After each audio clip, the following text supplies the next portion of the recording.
Brett Tabas was already introduced, so thank you, Lisa, for introducing him. I just wanted to say that I'm personally very happy to have a philosopher here and a philosophical contribution.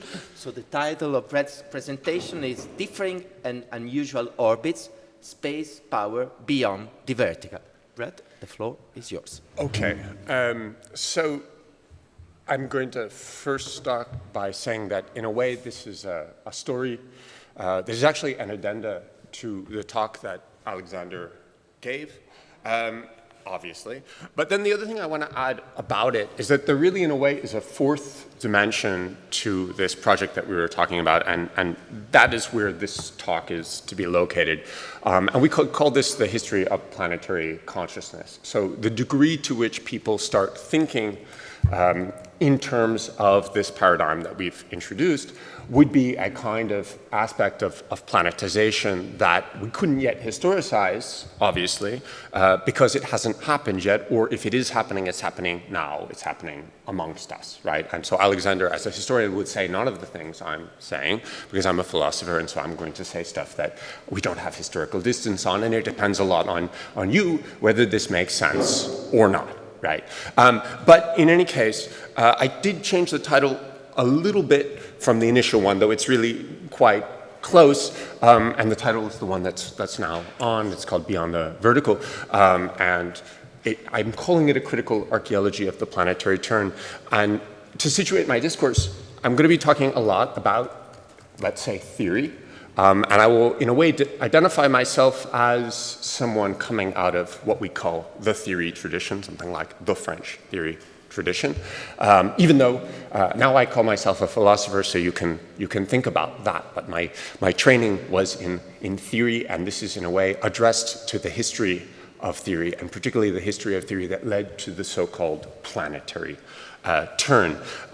In the background of my presentation, I also have various logos that partially paid for my coming here. One that I do want to mention is this project in the middle called Phogos, which is about space governance. And even though I'm not going to elaborate on this, I do think that the question of creating collaborations to have future-oriented governance of space is one of the types of agency we have against astrocolonialism, which is sort of in the background of my talk, but once again, that's not the primary subject. So to get right underway, I want to start with the title that I gave initially, which is from this quote from a guy named Paul Syzmanski, who is a space power theorist, and it's called Space Warfare Strategy number 231.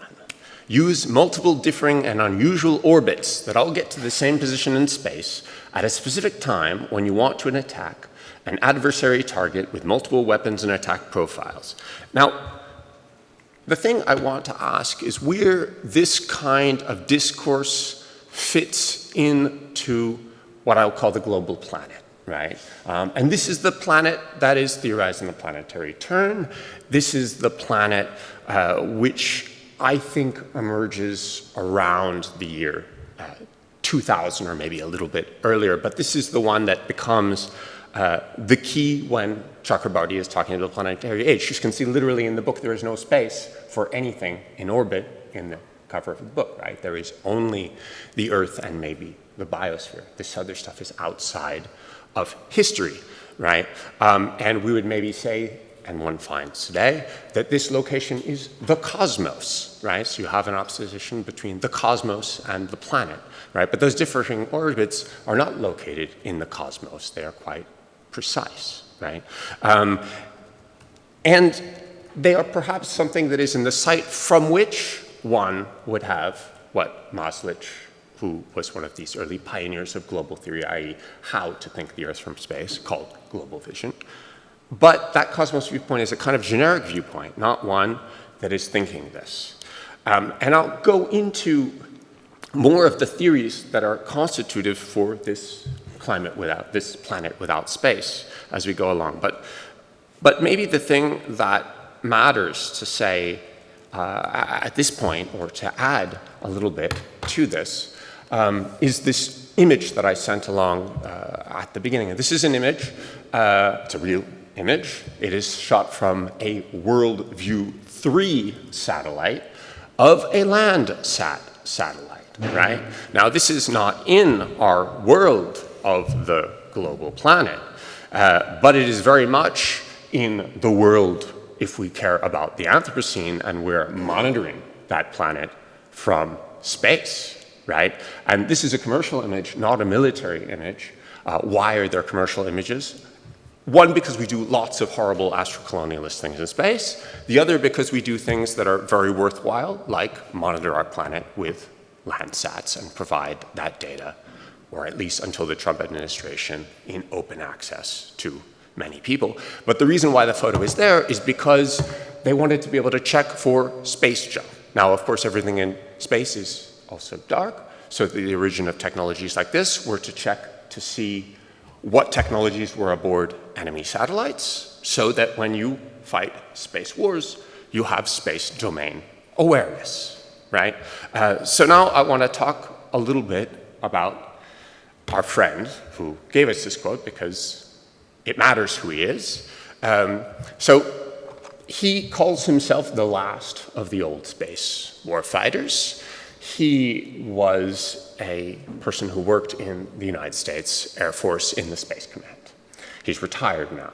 And so when he's talking about this question of orbital space, he's not making it up that we could, in some science fictional future, go to war. He is explaining what people within the epistemic community of people who fight space wars understand about orbital space domain awareness. This is what they think about. This is how they understand their world through things like our world view 3, which is part of our world, at least in the paradigm that Alexander and I want to talk about.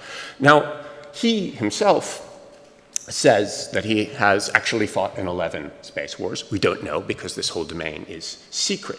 But at the very least, one thing that he has done, and he says he's done, and this is what it's coming out of, has spent a lot of time explaining space strategy to deciders based on his interpretations of what was going on in space, right?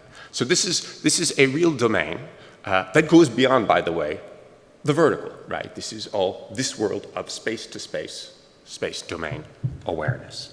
Now, one way of thinking about this, maybe, is we could say, oh, this is old, this is space age.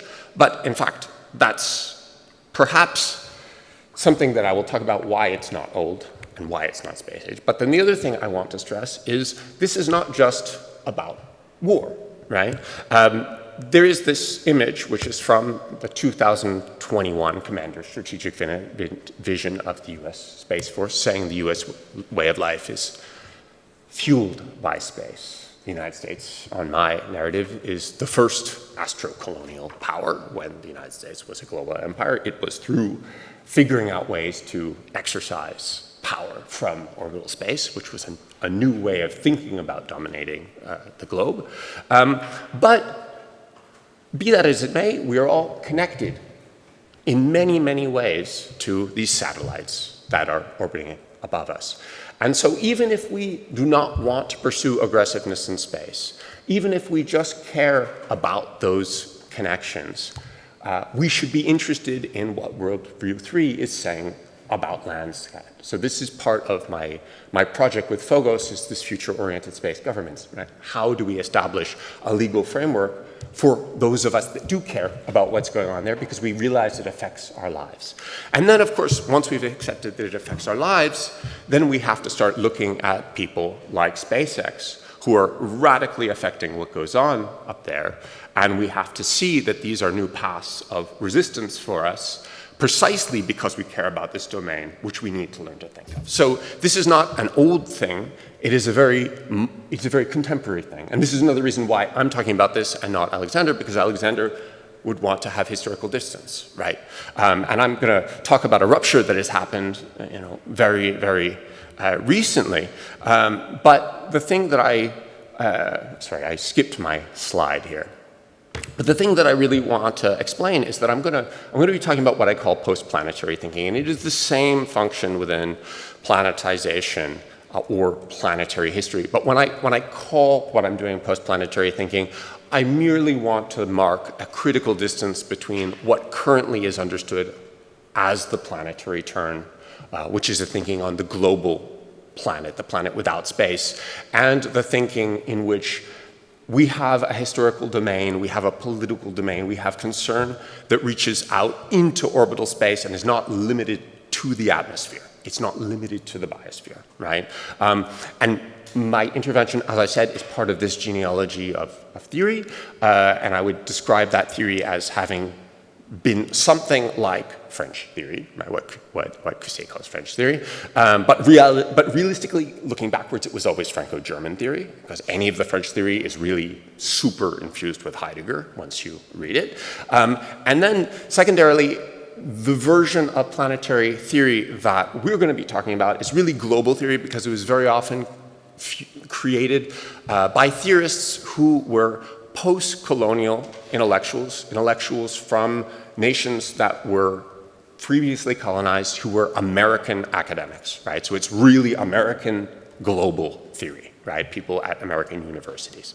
And so in any case, the one thing to note about this is, from my point of view, what theory does is it directs critique, it directs attention, it frames what we care about. And when we have a misdirected theory that doesn't care about the right things, then just as is in the case of someone like Syzmanski, you're open to being, let's say, attacked, or you are vulnerable. So I mean, I do speak from a very strategic viewpoint, and I am also starting with this military example. One thing that is really important to understand also about this case of the differing orbits, right, is that A, it goes beyond the vertical. So if I'm looking at a vertical viewpoint, then I'm not capturing those divergent orbits. And two, it's always assuming something that is not on my network, right? And it's assuming the other has a network that's not on my network, and my network is not on his network. So if I start with a network theory, there is a gap here. So if I start with a vertical theory, there is a gap here, right? And this gap is the operating space in which post-planetary theory needs to think, you know, within this gap of the differing and unusual orbits, right? So my talk is divided into 4 parts.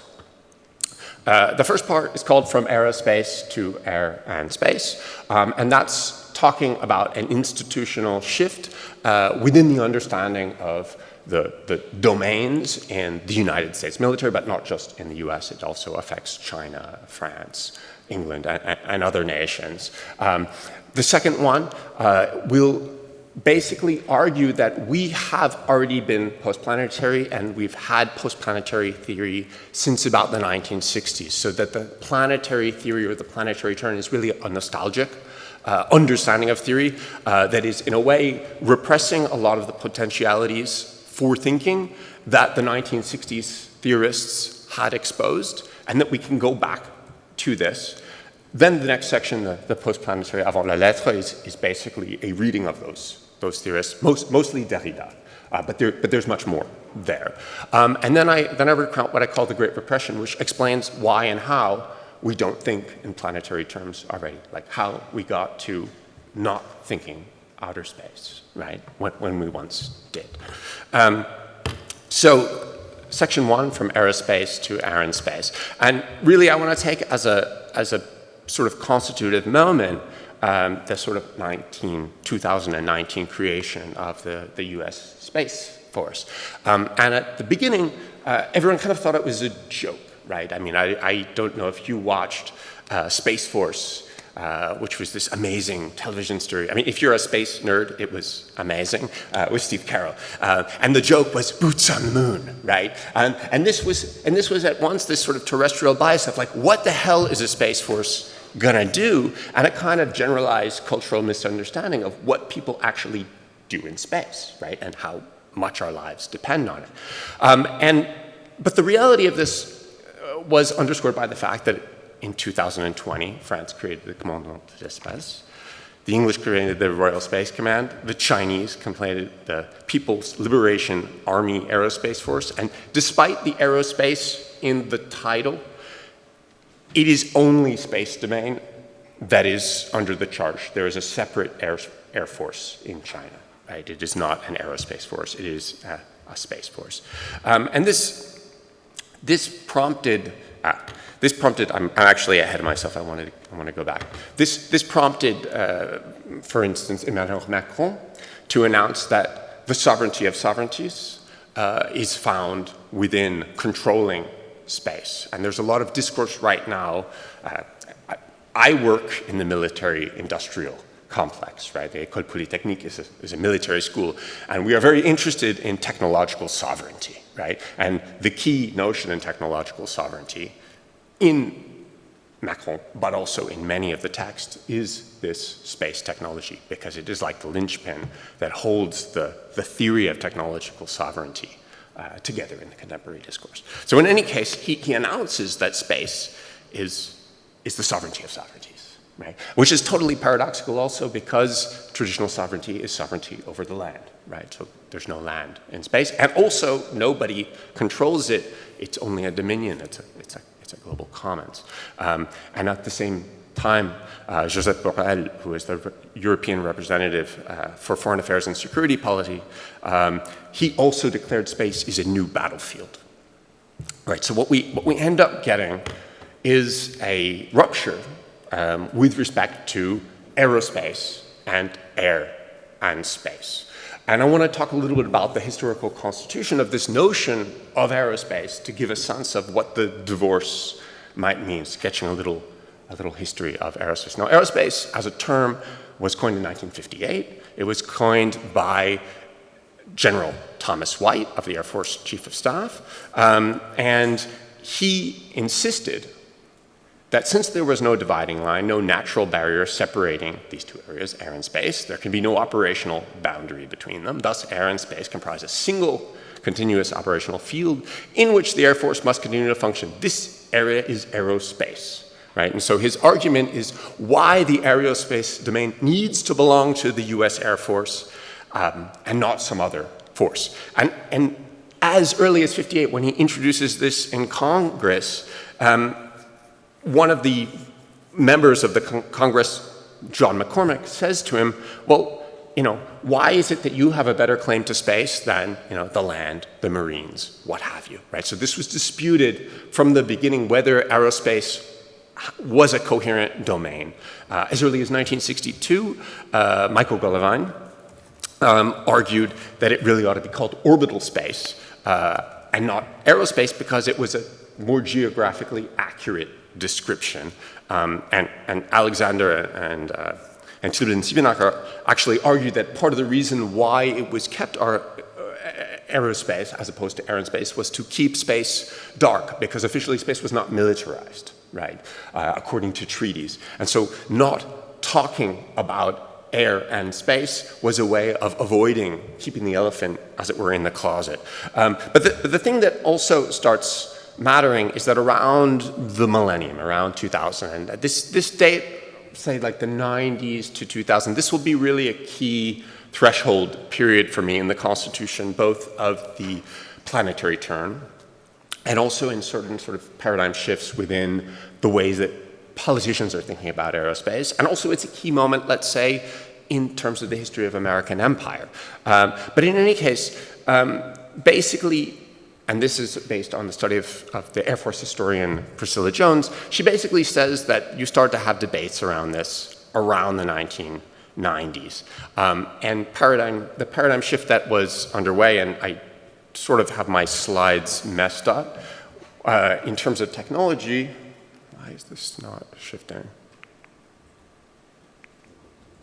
Well, in a way, it doesn't matter that much. In any case, the debates within. So in the background, you did have a paradigm shift that was occurring, and this was part of people sort of understanding how to use space, right?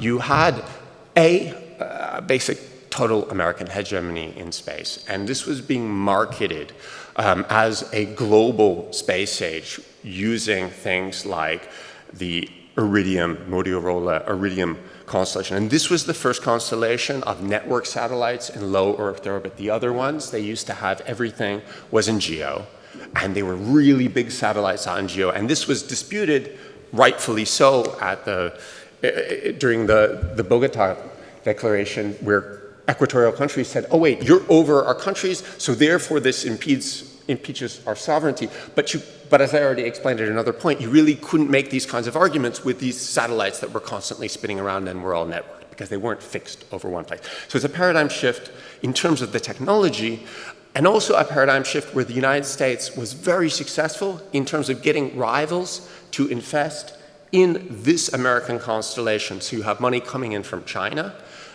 to pay for what essentially is an American military communications thing. So the dark side of it is that, and the smiley face is global unification around capital. Okay, so that's the moment. But in any case, as this is happening and the Americans are realizing they're dominating the world from space, you start to have arguments, because they say, well, really, if we're dominating the world from space, we need a better conception of what space power is.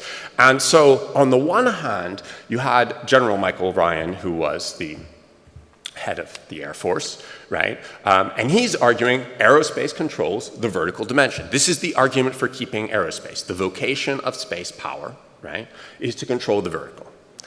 Meanwhile, William Cohen, who is himself the Secretary of Defense, if I'm not mistaken, I don't remember, William Cohen, who is the Secretary of Defense, is arguing that space is a unique medium, just like air, land, and water, and therefore it requires its own force, and that force is appropriate to the kinds of operations that take place in that medium. Now, in terms of arguments, the one who won, pragmatically, there is no question whatsoever, right? Space Force exists. It exists in other countries. And so this separation between aerospace and the vertical happened. But if we want to go back and understand the origins of all of this, one thing that is quite useful is to look at the differentiation within the theories. And one of the things that is pointed out by contemporary space strategists, right, space power theorists, tacticians for the American military, basically, most of them employed by something like, the Air Force Academy or something like that. They basically argue that we were extremely misled because they took a notion of air power, which was first articulated in Drouet, so in the command of the air. And the idea was that no fortification can possibly offset the airplane's ability to strike mortal blows into the heart of the enemy with lightning speed. And they converted it into space. And what they didn't understand is that the interests of space warfare had nothing to do with that exercise of vertical power as had been imagined by Drouet. So almost all of the contemporary space theorists, they say, we would do better to look at the sea power as an analogy for space warfare than air power, because air power has nothing to do. And in fact, what space warfare about is the command of space. And that command doesn't equate to command of the Earth, but gives one the ability to manipulate celestial lines of communication, the dispersed nodes supporting networks whose disruption imposes dispersion on Earth, right? So it's a totally different paradigm in thinking about the exercise of violence that is emerging, and it's a revision, I would say, based on a revision of separating fantasy from fact in terms of the exercise of space power. And a lot of the fantasy, I think, comes from a fantastic application of this Drouet idea, which had a lot of currency. Now, this is a quote from LBJ, which there's a quote later from Heidegger, which Heidegger repeats this almost word from word. But he says the control of space means control of the world far more certainly, far more totally than any control that has ever or could ever be achieved by weapons or by troops of occupation. From space, the masters of infinity would have the power to control the Earth's weather, to cause drought and flood, to change the tides and raise the levels of the sea, to divert the Gulf Stream and change temperatures to frigid. The meaning is, to my limited view, quite clear. There is something more important than any ultimate weapon. That is the ultimate position of total control over, the ultimate position of total control over Earth lies somewhere out in space. Now, this is a complete speculative fantasy of what space power will mean, right? And this is what breaks down, I think, with the separation of aerospace into air and space. But this idea will have a long afterlife, and will have a long afterlife in theory, because Heidegger picks it up, and then Virilio picks it up, and then Baudrillard picks it up, right? So we have a lot of people that think this is true, right? But it was a speculative fantasy. Okay, So now I want to get into the next part, and I want to give a little bit of a genealogy of this planetary turn. And what I want to show is that the planetary turn starts in space and then progressively loses space from the discussion. So space kind of falls out of the imaginary. But first, I do want to say something about the word planet and the history of the word planet, right? And what we're referring to as a planetary turn, because the term is very, very old, and there is a very, very deep history that goes back. And it goes back well into cultural history. Like I was reading Abby Warburg last night on the history of astrology in Renaissance art, where the Renaissance artists were trying to rediscover, the astronomical relations of the ancients, right, with respect to planets, right? But the point that seems to me to be important, and this is just the genealogy I'm going to use because I'm only talking about the genealogy of theory, is that the theorists, the people in this theory sphere, date it to much earlier. So, in fact, this is Mary Louise Pratt. She's going to say the planetary is discovered in the it's not discovered in the 1990s, and it's Gayatri Spivak and Masao Miyoshi who discover it. Now, I will use this genealogy, but the thing that I want to say before I do anything with it is it's terribly, terribly wrong, right? So when we start looking at it in terms of a longer history, we see just of different kinds of people who have versions of the planetary that get woven into the contemporary discourse on planetary. We can go back to the Russian cosmists. If you go to the school of German geopolitik, right, all of the authors involved in German geopolitik talk about the planetary, right? And then in the 1960s, you have people and then you have Chardin, who is kind of halfway because he's very influenced by the cosmists, and then he gets picked up a lot by the 1960s thinkers. So there was a review in the 1960s in France called Planète, which was that kind of,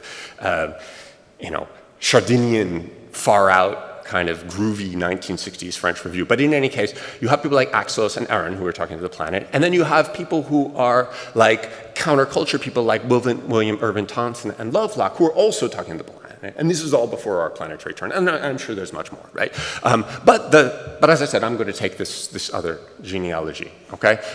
As I see it in terms of the planetary discourse, there's basically three paradigms which get constituted, or three moments, right? The one is, I'll call it the imperial planet, and this is people who are from that German geopolitic discourse. They use the word planet to refer to the globe, but they really don't have any conception of space power at all, right? They might have a conception of air power, but if they're talking about space power, in fact, when Schmidt talks about space power, he talks about the war of the worlds and alien invasions, right? In the concept of politics, right? So space power is not meaningfully a thing. They're really just talking about what we would call globalization in this flat sense, if I forget that there's outer space involved, but the European imperial domination of the globe. Then you've got the sustainable planet, which is the planet that I'm going to call the initial post-planetary planet. We see the Earth from space, that really matters to us. This is like a 60s thing, right? And then we have the globalized planet of planetary turn, which is the genealogy of the one that I'm criticizing, in which space disappears, right? It gets forced out of the picture. So in this post-planetary moment, we've got Lovelock, right, who will say things like, the greatest spin-off from space research has been the chance to look at the Earth from space, and the information gained from seeing from the outside an azure green planet in all its global beauty. And then he says it's given rise to a whole new set of questions and answers, right? This is the post-planetary paradigm for me. This is what we're talking about when we talk about planetary history, that paradigm of those questions and answers that we see Earth from space, okay? That's what he's announcing. But then you have a certain sort of shift that goes on. And I skipped over some quotes that are sort of important, because you do have some announcements at that moment by people like G.E. Hutchinson, who will say basically, already in 1970 that in fact the background to man's uncertain history, as in the space of history, is only the biosphere. It's only 10 miles thick. It's not this space out in space. And this is in a way supported by astroculture, so that there's a very famous quote by Carl Sagan where you look back at the Earth from space and you say, okay, this is the theater on which we are going to have history. Right? But the thing that was very funny about Sagan is apparently he never read Nietzsche and forgot that in the old classical theater it was both the audience and the people in the theater who were part of the theater. So this is a sort of, he could have been a better reader of Nietzsche, or maybe we all could have been. But a lot of the people I'm talking about were Nietzscheans, right? Also, but that's not the point. In any case, what ended up happening, and this is sort of a crystallization moment in the politics of this, right,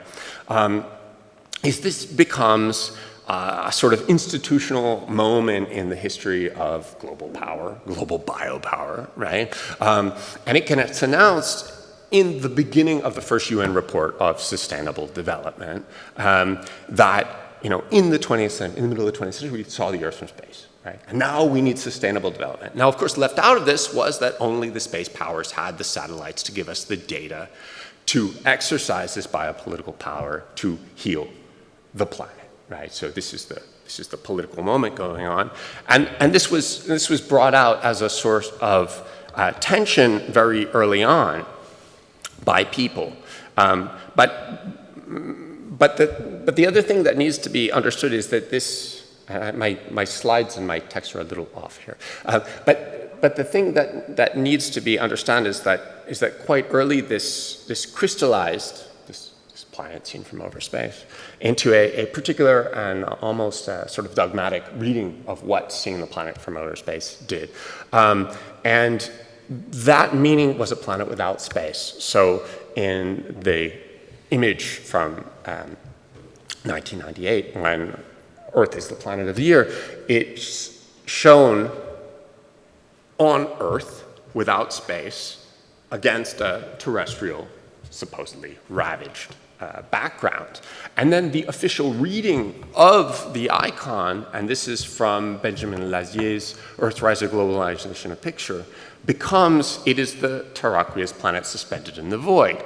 Now, in fact, at the moment when that photo, the 1972 Blue Marble photo, was taken, there were 750 operational satellites already in orbit and lots of other space junk and things that were not on the network, right? And so I have this nice graph showing what the reality was of that void. But the iconography and the iconographic imaginary of it is it's void. It's meaningless. It doesn't need to be taken care of. All we care about is what we see vertically. Right, our vertical power.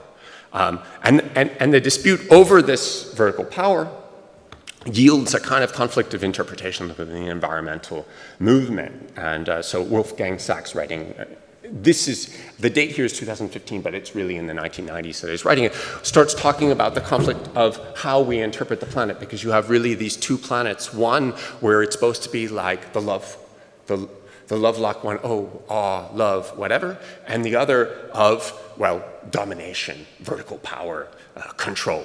And so within the environmental movement, you have a strong desire to bring the biosphere back home and to relocalize the image of the planet within the biosphere. And this is shown on the imaging of ecological texts, right? And this is part of a sort of conflict within the culture of ecology around the question of technology, right? I mean, satellites are technological objects, and a lot of people, particularly ecologists in the United States, want to go back to the wild. They want this pure, immediate relationship to nature, and so they want to show that as the natural human contact with the world. But the fact of the matter is, if we wanted to understand climate change, we needed to have that global data. I mean, that's where 26 out of 50 of our key climate metrics come from, is space data, okay? So in any case, when we get to our famous planetary turn people, there really isn't any outer space there, Okay, so Misamiyoshi, he says, the planet restores a sense of totality, one single commonality. All the living on the planet are unified by the environmental deterioration of the planet as a result of the human consumption of natural resources. So there's no outer space there. There's no question of inequality in terms of who has access to planetary observation data. It's just we're all in the same boat together. Let's be positive and optimistic about this. And when we look at Spivak's quote is a little bit more interesting, right? Because on the one hand, she's very clearly opposed to the globe of outer space, right? GIS is space data, right? But on the other hand, she's not really questioning the spatiality of it. She's got the same book, only from within the bottom of the book, we're going to have something else that's going to poke up. Yet, at the same time, there is, if we were to ask ourselves who's going to read this book, well, it's probably an extraterrestrial. Now, why is it an extraterrestrial? Well, she never talks about this, but the reason why is because she's a translator of Jacques Derrida. And Jacques Derrida, and particularly the book that she translated, De la Grammatologie, is, for me, the ultimate book of post-planetary thinking, right? The one that goes the farthest out in space.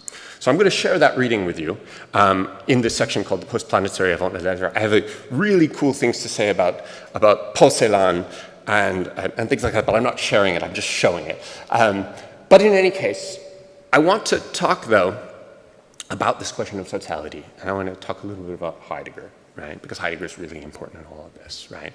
And he has this very famous quote from 1965 or 1967 in Der Spiegel interview, right? And he says, I don't know whether you are horrified, but in any case, I was horrified when I just now saw the pictures of Earth from the moon. We need no atomic bomb. The uprooting of humankind is already here. We now have only purely technological relationships. Humankind no longer lives on the Earth today. So this return to the totality, right, was a nostalgic category that Heidegger, in the moment of the beginning of the space age, declared that totality is gone, right? It is no more, right? So it is a nostalgic return. And this notion of the Geviert, which will play a big role, in fact, in Latour later, right? Of the heaven and the earth. And the end of the heaven and the earth was very tied to this. So in his early writings on Hölderlin, he develops a sort of Hölderlinian world. But in a 1959 piece called Earth and Heaven in Hölderlin's Poetry, he announces the end of the heaven and earth, the end of the Geviert, right? And why is the Geviert no longer? Well, it's because we're in outer space, right? So already in 1959, he had decided, this was written in reaction to the launch of Luna 1, and Luna 1 was the first it was a Russian satellite. It was the first thing to go outside of orbital space and to go into orbit around the sun, right? So the classical delimitation between Earth and space, and Aristotle, which developed cislunar and non-cislunar, was ruptured, right? Gone. This is our historical world, not that anymore, right? But he also was the person to bring in, and this is in a text from, I have it in Denkwege, but it's actually from Unterwegs zur Sprache, where he says that basically word for word, he's repeating this fantasy that I've already shared from LBJ, right? And this is going to become quite important. Now I'm not going to say too much more about Heidegger, other than, if you want, I have a whole paper on this. Now I do want to talk about Derrida, right? Derrida is one of the receivers of Heidegger, and he has a very different take on all of this than Heidegger, right? And deconstruction, for me, is thinking outer space. And he says deconstruction allows something to be seen between the bars, something unnameable, the glow of the beyond enclosure. Now, what is the beyond enclosure?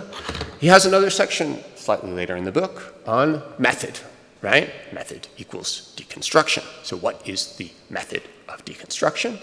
It is reaching a point of a certain exteriority. He calls this method the exorbitant method, right? Exorbitant. You're outside of the orb in relationship to the totality of the logocentric epoch. From this point of exteriority, a certain deconstruction of the totality could be initiated.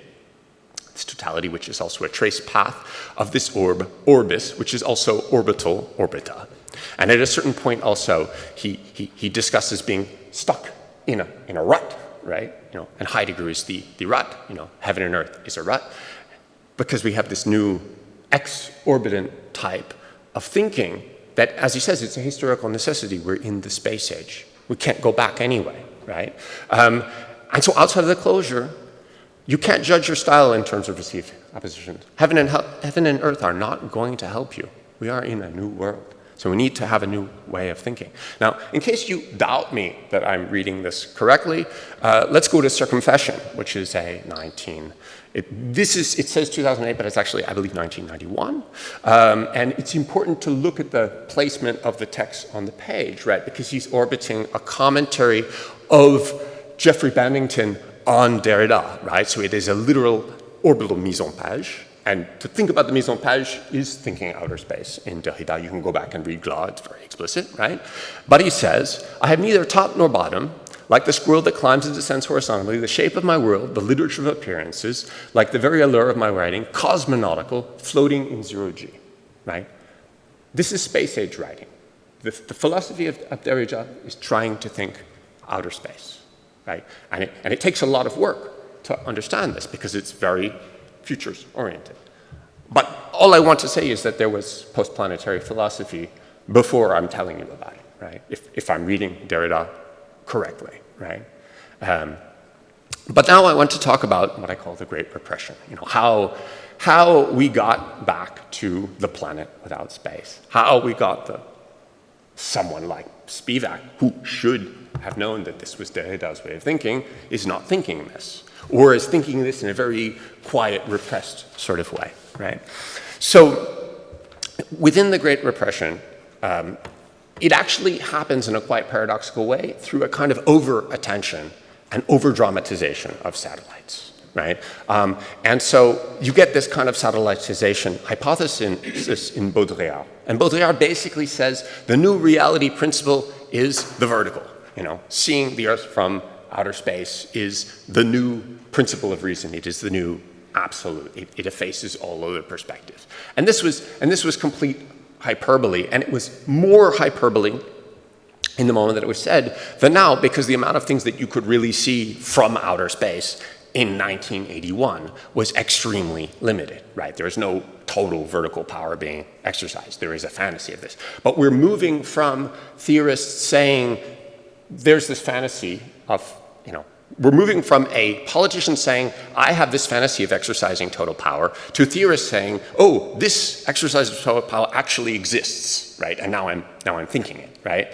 And Virilio himself has this whole idea that there's now a global panopticon with an infinity of observation satellites that are exercising total control over everyone, right? And so it is this sort of complete hyperbole of this viewpoint erasing all of those perspectives, which was, in a way, legitimate in terms of drawing attention to the satellites, but it was too much, right? It was too much in the sense it's unrealistic.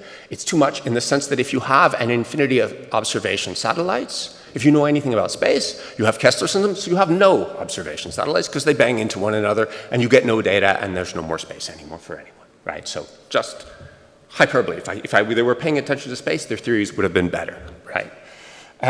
Then you have this kind of Copernican turn in Sloterdijk. Now, Sloterdijk is a really interesting figure in this because we end up having notions about the climate of history. And the climate of history in Chakrabarty, I actually think, comes from this talk that Sloterdijk gave in 1990. Or maybe it published in 1998, maybe he gave it in 1989. And he's taking up these theories of satellization, saying, well, it's impossible to overestimate the role of the satellite. It's really so important that it brings around a Copernican turn. Now, his version of the Copernican turn was quite interesting, because on the one hand, he's taking up these other people saying, okay, we've got the divine observer from space that we've made, right? But then the other thing that he does that's interesting is he says that in fact it inverses things. So now the Heideggerian anxiety about losing Earth and heaven, we have it, only everything is upside down. Earth is in heaven and heaven is in Earth. And he's happy that heaven is in Earth because he's writing at a moment of German reunification. And so if the Earth can be heaven, then the satellite view, which is totalizing and over everyone, can make Germany, which was the land of Blütenboden, and all of these geopoliticians who were thinking about, Erde as a category, which was, tied in with Nazi discourse, no matter what, could be sort of cleansed, because all of a sudden we have a Germany united under the weather, right? In political meteorology is we're all unified. Nobody sees the boundaries from outer space. We're all one, particularly this unified Germany. So isn't this great? Now Earth is heaven, right? And of course, he didn't say anything about that. If we flip this around, then outer space somehow becomes Earth. It becomes contested. It becomes the domain of terrestrial history, right? Because that is what actually happened. Now, he leaves this open. Right? But he's opening the door to it with his inversion, and of course, in a certain way, we're walking into that, maybe not exactly in his terms. But what is unquestionable, if we were to look at the history of the discourse on the Earth was crap, right? The Earth was not good, heaven was good. So if the Earth is heaven, then the heavens must be shit. And this is also a license for astrocolonialism, because if the heaven is shit and nobody cares about its appropriation, well, go on, because nobody can live there and it doesn't matter, right? So it's ideologically beautiful. So in any case, all this kind of comes to a head, I think, in the moment of what I call the acritical revolution with my friend Bruno Latour. Very famous 2004 article in Critical Inquiry, the second most quoted article in the history of the journal. For theory, this is like the gatekeeper of theory in America, right? You want to be a theorist, you get published in Critical Inquiry. And Latour says, as Heidegger says, well, actually, the scenario needs to be, I want to centerize this a little bit more. In fact, he says, and it's a completely Augustinian moment, he says, I was reading Michel Serres' Statues. And Michel Serres' Statues talks about the Challenger class. And at the very moment, this happened, right? And it's a sort of, divine intervention. Now, Earth and heaven have gone back into place, right? Because this has crashed, right? So we don't longer have this upside down Earth and heaven. We have Earth and heaven as it was before to structure our care, right? And so now we just mobilize care. And why do we need to be acritical? And why are we only concerned about matters of care? Because the facts don't work, because there's all sorts of shit in outer space still. So you can't just go back to Earth and the old Earth and heaven and keep the facts. So he says, well, we don't need the facts. All we need is the passions, right? All we need is this emotive utterance that brings us together, the Earth emotion, right? Gaia el Semut, right? We have this movement of the Earth. And there are all sorts of problems with this, but I won't get into them, but you can ask me about them later if you want. So at this point, I just want to say that this acritical revolution yields to an evacuation of the meaning of the outside, right? And we see it in this exposition on the Arte Pauvre that just took place in Paris. So you no longer think that anything outside of this circle matters at all. It's not there, right? It's maybe the space of spectators, but we're not even thinking about the space of spectators because somehow that's humanist or something like that, right? That's back into criticism, right? And so there we are, us, with our passions, all with sort of concepts without intuitions and intuitions without concepts that maybe are empty or maybe they're not, because maybe we're in outer space and that's why we can't tell the difference between concepts and intuitions, but we can historicize outer space and come to figure out the difference. So now I want to return to this post-planetary moment and just finish with a couple of theses about what it means to think the post-planetary. The first thing I want to say, and this is bringing it back to Derrida, and this is the last thing that Derrida said on the last lecture that he gave. And he basically tells us to think about ideology and to think about idealism and to think about satellites while we're watching television. So this is almost identical in time with this emergence of the planetary turn, right? Derrida says, still think about satellites. Because if you read Derrida, the satellite is the unconscious in Derrida, The satellite is the satellite of life and death in the carte postale, right? So to think the satellite is to think the whole unconscious of the planetary age. So we're sort of opening up the unconscious, saying, let's think this, right? So why should we destroy heaven and earth? Well, Latour says, is it the task of, this is from his thing, is it the task of humanity to add deconstruction to destruction? Well, I rather like Ludwig Wittgenstein says, where does our investigation get its importance from? Since it seems only to destroy everything interesting, that is, all that is great and important, as it were all the buildings, leaving behind only bits of stone and rubble. What we are destroying is nothing more but houses of air, Luftgebäude, and we are clearing up the ground of language on which they stand. And that, once again, Grün.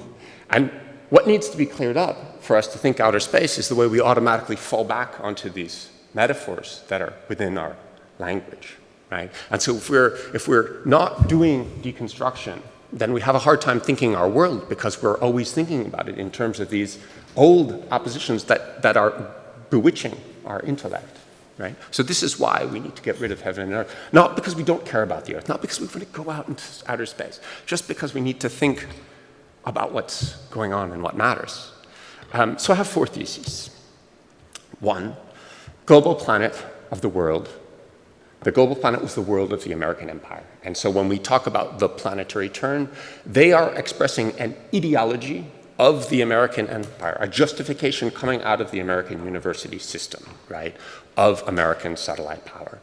The Anthropocene has always been a post-planetary age, right? It is constituted from outer space, and it includes outer space. So if you want a marker of something that is anthropogenic, it is the satellite zone. There was no space trash before the space age, and that's us, right? No questions asked, right? Astrocolonialism is a question for both the future and the past. We can rewrite the history of power in terms of astrocolonialism. We can look at the exercise of power today, and you see my lovely image about the Amazon tribe addicted to porn, and think about the relationship between desire and satellization and US politics through this new perspective. And the last thing is only Kessler syndrome or a total collapse of civilization is likely to make the world land on Earth. And because that's the case, we need to learn how to think the world that we've been given, not heaven and earth, whether we like it or not. So that's all I have to say.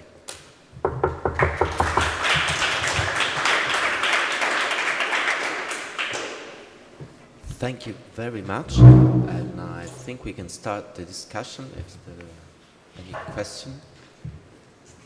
Alessandro?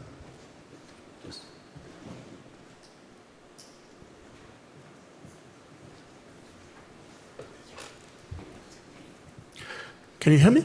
Yeah. Thank you. This was very, very inspiring. And my name is Alessandro De Cesaris. I have a general question. So maybe I was wondering whether it could be, whether your discourse could be framed as I imagined it while you were speaking. So at certain point you said in a slide, you said there was a planetary thought before the planetary turn and also a post-planetary thought before the post-planetary, but before the planetary turn, sorry. And you used, so to say, some thinkers for the planetary theory before the planetary turn, but one could also go even earlier. I don't know, Les Époques de la Nature by Buffon is precisely this kind of planetary thought, or I don't know, the Universal Telegraphy by Ernst Kapp is this Hegel. So that's precisely the kind of thing you're talking about, I guess. Yeah. So I was wondering if we can, so to say, I was wondering whether we can frame these two ways of thinking as ways of thinking and not, so to say, set them one after another in historical terms and say that throughout the history of our thought, we've had 2 ways of thinking about the world. One is what we could call planetary thought, which is basically a way of thinking about the whole that excludes the outside. And then another way of thinking about the world that does not think about the world as the whole and that does not exclude the outside, or basically is a philosophy of the outside. And in this way, maybe we can also, so to say, grasp that it's not really about, so to say, the earth and what is related to Earth, so to the Earth in space, for instance, but about their relationship. Because that's precisely, if I get your discourse, what you've been saying about getting rid of heaven and earth. I mean, we have to get rid of heaven and earth because heaven and earth means precisely that space is not outside of the earth. It means that we are thinking about the whole. One thing that really is important, so, you know, this, I could go on, I've been working on this project for a while, but one thing that is very important is to understand that it's really a respatialization, so that, for instance, in terms of exoplanets, right? Exoplanets are outside, so when you read someone like Nerat, right? I don't know how many of you are aware of Nerat. He has this book that's called La Condition Planétaire that just came out, right? And he wants to have a sort of alienocene where we have a politics of the alien, of the outside. Now, for me, I accept perfectly well that there are exoplanets and they are outside of this planetary world that is our local place in outer space, right? But we don't have any meaningful politics with them, and I don't think it makes sense to talk about that. But we could, because they possibly exist, right? So I have no problem with that. But one thing that is very important is to think about, okay, where we're getting the data about space telescopes, which also look outwards. I mean, they're part of this story, and it's part of the epistemology of the history of science. Fitting in these stories to say, okay, you know, which things do we get from space telescopes? And almost all of the Nobel Prizes in cosmology, like thinking about the whole, come from space data in the last 20 years, right? So there is a hole in my story. It's just not the part of the story I'm telling, because I'm telling about the political part. Mm-hmm. Yeah. But maybe thinking of the outside in that way, I mean, saying exactly what you just said. I mean, I know there are exoplanets, but they're not involved in our politics, and they don't count in a way. I mean, it's precisely a way of saying the outside is not really an outside because it doesn't play any role. So it's a little bit what, you know, what Ernesto Laclau, how Laclau frames politics, making the difference between the left and the right. So the problem is the position of the outside, whether the outside is inside or outside, in a way. What is the relevance of the outside in the way how we frame the way we think about the world? So my impression was, so in order to put it into a question, the question is, why do we need to think about it historically, and why cannot we just think about two ways of framing the problem of the world, we could say. One of them is, so to say, considers the outside or the non-integrality of the world as pivotal in order to understand what thinking the world is about. Derrida is an example. And the other one is, so to say, a theory of the wholeness. And one strategy in building a theory of the wholeness is precisely to say, yes, there is an outside, but it's not relevant. It's just outside, so to say. Thank you. I don't know whether it makes sense. So I would say that the reason why I don't agree with that is that I think that you have to, and this is where Alexander's work on astroculture is really important, right? But if you work on contemporary astroculture, and I mean like right now, Silicon Valley space futurism, right? The outside is a major vector in Silicon Valley space futurism. They basically believe that once we've attained the singularity, we will expand outward into the universe at the speed of light, right? And therefore, things like exoplanets play a role within the discursive economy of selling outer space. And you see this very clearly in a kind of gap between the space that I'm interested in and the space that gets talked about by these people in the colonized Mars thing, right? So Elon Musk, what does he really do with his satellites? He sends a ton of them into orbit with this big fucking rocket. It's not about going to Mars, it's about beating the Chinese in the occupation of local space by sending out tons of rockets. But of course he's going to talk about Mars because it is a vector of desire. It's a vector of redemption for his project. It allows him to channel discourses of existential risk and therefore to frame himself as a saver of humanity as opposed to an exploiter. And so you have to think the outside and think it historically to be able to say to these ideological discourses, you know, this is what you're really doing. This is what your fantasy projection is. These are the real physical limits. Hey, these are the limits also of unlimited space expansion. So that if you read people that talk about growth, right? Right now, most of the discourse that interested me and got me working on this were people who were space futurists in the 60s who said, almost immediately after the publication of the limits to growth, wait, there are other limits to growth in space. And while I don't think that we've been redeemed from the limits to growth of the planet in terms of maybe our human lives, in terms of the growth of the economy, there's no question there's a space economy. People extract space from space and they make money. So therefore, you need to be able to historicize it to criticize these ideologies and expose them as ideologies. Yeah.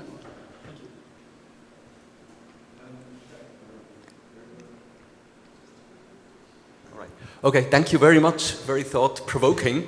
I wanted to challenge a little bit your final thesis, actually, and especially not really the content of the thesis, but the methodology to come to the thesis. Mm-hmm. Because as you formulate these theses, they, at least my understanding is that they are very, very broad, societal, cultural, political statements. Whereas throughout your talk, you have actually presented all kinds of extremely specific visions, which are male visions, which are white visions, which are visions from the Occident. Starting from Heidegger, moving to Sloterdijk, and then how from these specific and extremely generalizing visions of the world, let's say, how to then come to these four theses, to me, is not clear. Okay, for the last thesis, it's very easy. Either you have a complete lobotomy and you forget all of the history and culture that led up to the present moment, or else you cannot return to Earth. Because all of that is in our cultural history. It's in your ears and in your mind. So outer space is inside of you. So for you, you can't go back to Earth. You're there, right? Space history is inside of you now. That's your answer. That's why you can't go back. No, but I was talking about your method actually to come to the conclusions, drawing on. They are hypotheses. They're not conclusions. Philosophers. No, they're not hypotheses. They're not conclusions. They're hypotheses. I'm a complete pragmatist. Right. Hypotheses. Yeah, they're hypotheses. But they are formulated in a broad way.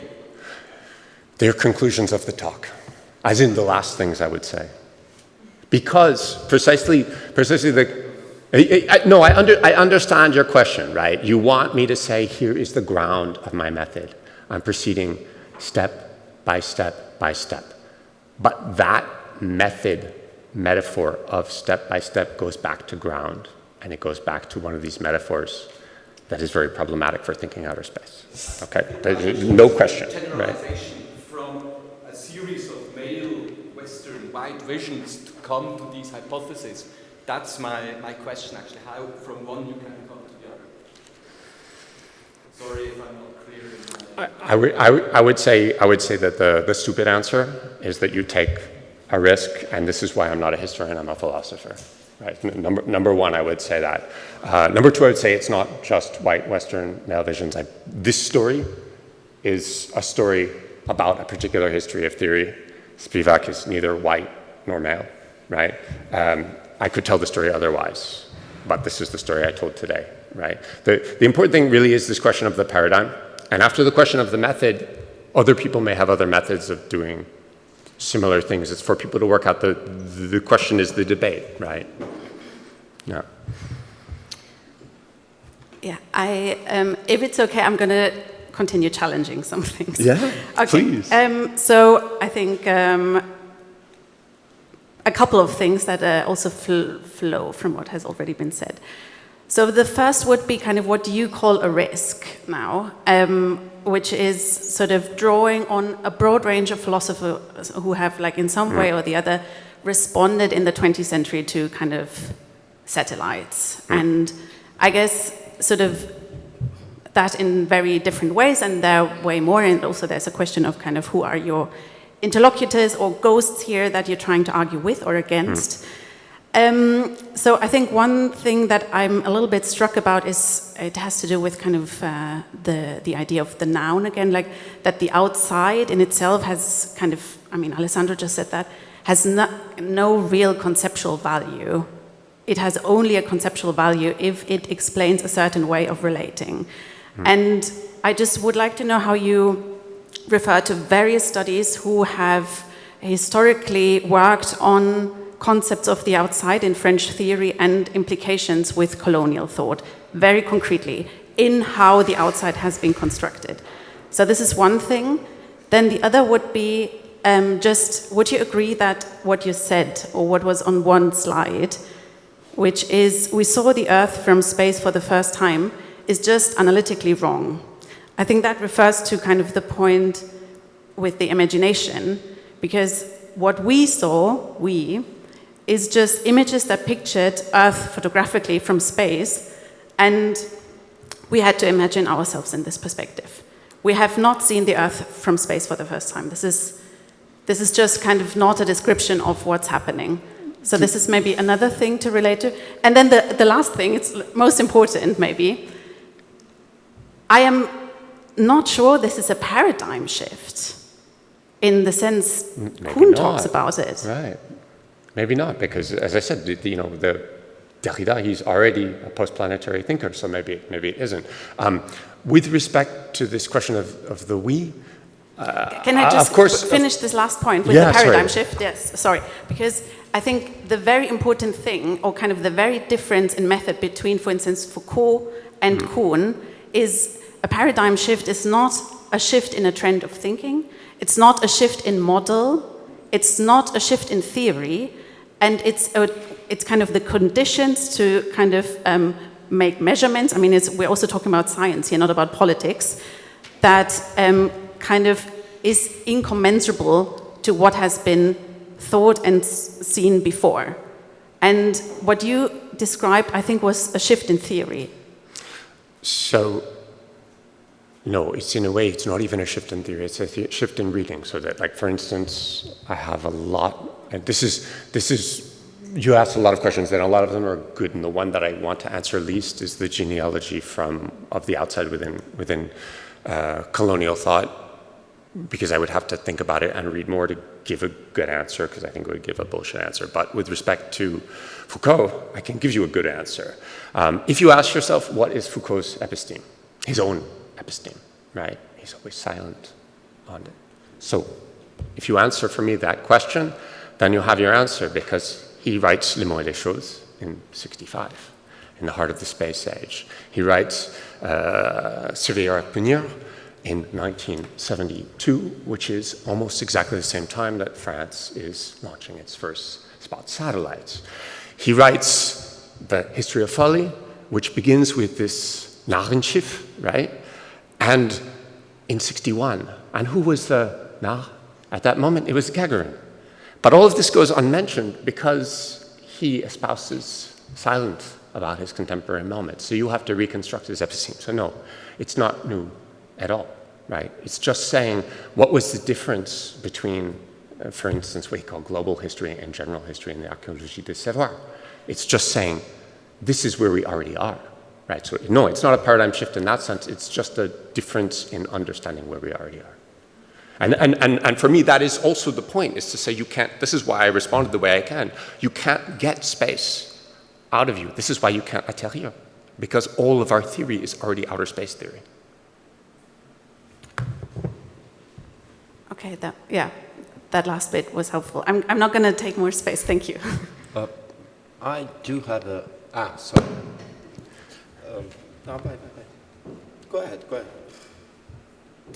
Okay, first of all, thanks.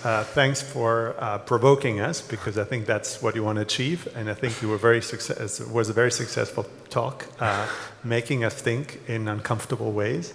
But of course, it's also an invitation to unpack the things that were left somehow unsaid, or you hovered above in your floating thinking that continues Derrida's own, which I think we share as a common inspiration. So I feel very close to this inspiration. And yet, of course, there are a lot of resistances there, which I'd like to flag that way. Resistances, because I'm not sure I can jump on them. First is a comment. It's interesting you make this connection between Derrida and the orbital as related to space travel. There might be also another connection, so obvious that you maybe didn't even mention. It's the fact that Le flottement is, of course, also something central in psychoanalysis. And the floating attention is also already a critique of objectifying, reifying thinking. And Derrida speaks of the exorbitant privilege of the phonological, but also of the photological metaphysical tradition, that is, seeing as identifying, focusing, etc. And of course, psychoanalysis is about closing the eyes.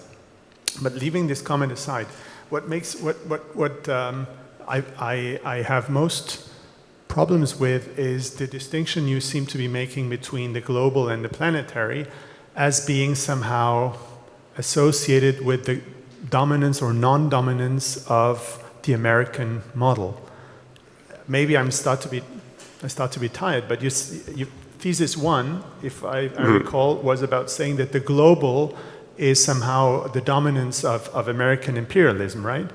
Yes. Although in your entire talk, you seem to be proving that the true imperialism is as much planetary as it is global, because the examples you gave, both in terms of the quotations from the US military and government, and the theory you were providing us with, seems to confirm that this is all about US dominance. So the planetary you wanted to move us towards is just the pure American creation, whether from the US authorities or by US American scholars or those who have been naturalized as such as Spivak.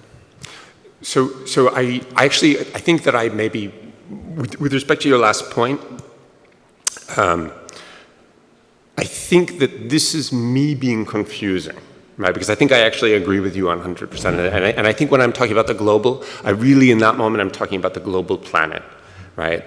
As being the very specific American thing, and would be suggesting that you have a repoliticization of the planet in this waging, like after this moment of American global empire. Right, and so I think I most speak. So when I speak about the global, there I mean this global planet as opposed to the planet in the sense that Alexander and I are using it. And words are hard here. Okay, right. But then very quickly, if I can, that was clarifying. What do you do with? I mean, you seem to be criticizing Latour for lacking a description of the outside, and maybe you're familiar with Elie Turin's critique of Latour. We hope to be inviting him for next year's conference. Elie will be organizing, and Elie is this point saying Latour, and probably that dovetails what you've been presenting, has no means of speaking about the extraterrestrial. I agree with it totally. In fact, I had lunch with Elie over the summer, and we talked about this point exactly. I think he is right on with respect to this point. I think it is the critique to make of Latour, and I think he's totally right. And totally, absolutely.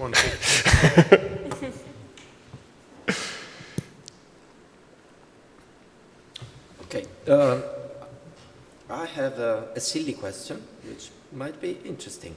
So, where in your, let's say, 4 points, where would you put Alexander von Humboldt? And I'm asking that because he writes a work which is called Cosmos, and he starts from outer space. And that's interesting. And this is something connected also to Alexander talked before. Because when you talk, like, for example, of this pictorialization of the Earth, it's not just about that, it's not just about the images, but even of what you, doing this until Alexander put 1976 as an important, let's say, date. 1977, there is the second version of Powers of 10, with this verticality, the zoom. And so there, the outer space is actually part of how we conceive of what's on the Earth. The same, there is a Latourian critique of the zoom. Now he says real artists don't use the zoom. And he refers via Sloterdijk to Humboldt. So if you read, for example, Critical Zones, he says, Humboldt was right because he says that we have different spheres of existence. And that somehow might be connected, for example, to the distinction between air and space. So we have to distinguish because they are different territories of life. In space we cannot survive, for example. So this idea of the zoom as something which is obviously very vertical, but is connected to this outer space.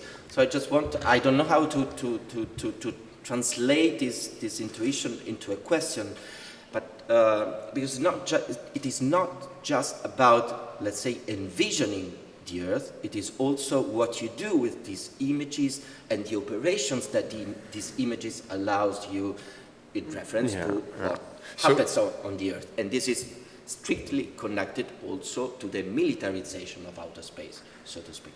So I just wanted to, where do you put Humboldt and the issue of the zoom? Yeah, so I think one of the, there's actually a lot in this question. I mean, these questions of cosmology and what have you, and it's really tied to this thing about Copernican turns, right, which came up a lot in the talk, right, because a lot of the contemporary discourse, say Latour, right, wants to overturn the Copernican turn, and you have this also in Husserl, right, and one of the things that seems to me to be interesting, right, with what I'm doing is I'm not so concerned about cosmology as such, right? What I would be concerned about, so in Zach Horton in his Cosmic Zoom, he says, oh, there is a point from, you know, cosmic outer space. And for me, that statement is a nonsense statement, right? I can be like a real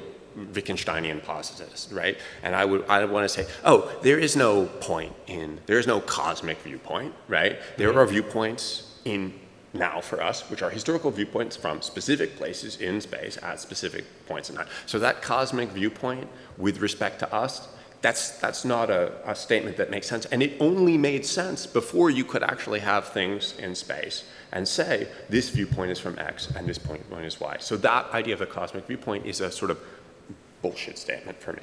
On the other hand, one thing that is very important is when we talk about contemporary cosmology was discovered at Bell Labs, and it was discovered using radio telescopes that were trying to pick up satellite data and then ended up picking up CMB, cosmic background radiation, and then they were able to determine that the cosmos is expanding. So all of the Big Bang theory was a tributary of satellitization, of people putting in technology to study outer space. So yes, we have a cosmology that is completely tied up in this, right? A cosmology of the expanding universe. Now, there are questions about how we visualize that cosmology, but we're not visualizing that from some cosmic viewpoint.